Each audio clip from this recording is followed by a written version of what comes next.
আসসালামু আলাইকুম। আজকে আমি খুবই সহজভাবে অল্প উপকরণ দিয়ে ফ্রাইড রাইস করে দেখাবো। গরম প্যানে 2 টেবিল চামচ তেল দিয়ে আমি ডিম দুটো ফেটে নিয়েছিলাম আগেই। এখন আমি সেটা প্যানে দিয়ে ভালো মতো নেড়ে চেড়ে ডিমটা ক্রাম্বল করে নিচ্ছি।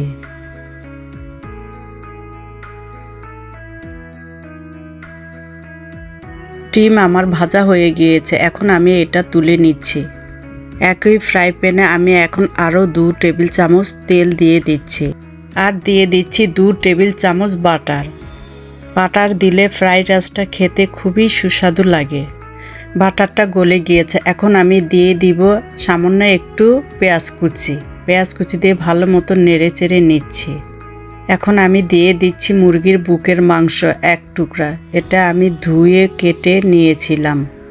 ফুল আছে মাংসটা আমি এপিট ওপিট ভেজে নিচ্ছি, নাহলে পানি উঠে যাবে। মাংসগুলো ভাজা হয়ে গিয়েছে, এখন আমি দিয়ে দিব ফ্রোজেন মিক্সড সবজি দিয়ে আমি এপিট ওপিট ভালো করে নেড়ে চেড়ে নিচ্ছি। ফুল আছে, সবজিগুলো ভালো মতো ভেজে নেওয়া হয়ে গিয়েছে। এখন আমি দিয়ে দিব পেঁয়াজ কিউব করে কাটা, 2 রকম ক্যাপসিকাম, লাল এবং সবুজ, এটাও আমি কিউব করে কেটে নিয়েছি। আর দিয়ে দিচ্ছি 2-3টা মরিচ ফালি। মরিচের আমি বিচিগুলো ফেলে দিয়েছি। এখন দিয়ে দিচ্ছি 1 টেবিল চামচ সয়া সস, আর দিচ্ছি 1 টেবিল চামচ সাদা তিল, আর দিয়ে দিব 1 টেবিল চামচ গোলমরিচের গুঁড়ো দিয়ে আমি ভালো মতো নেড়ে চেড়ে নিচ্ছি। ফুল আছে, এই ফ্রাইড রাইসটা ফুল আঁচেই করতে হবে। এখন আমি দিয়ে দিচ্ছি আগে থেকে ভেজে রাখা ডিম দিয়ে আমি এপিট ওপিট ভালো করে মিক্স করে নিচ্ছি।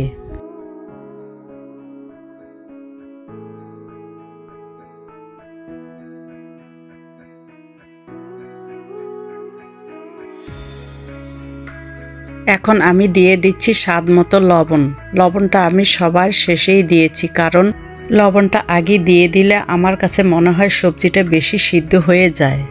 ফ্রাইড রাইসের সবজিগুলো একটু ক্রাঞ্চি ভাব না থাকলে ভালো লাগে না। এখন আমি সব উপকরণগুলো ভালো মতো মিশিয়ে নিচ্ছি। ফ্রাইড রাইসের জন্য এখন আমার লাগবে রাইসটা আমি আগেই রান্না করে নিয়েছিলাম। এখন আমি এটা সবজির সাথে ভালো মতো মিক্স করে নিচ্ছি। আপনাদের কাছে আমার ছোট্ট একটা অনুরোধ, লাইক দিয়ে সাবস্ক্রাইব করে আমার পাশে থাকবেন, আর রেসিপিটি একবার হলো ট্রাই করবেন, ভালো লাগবে।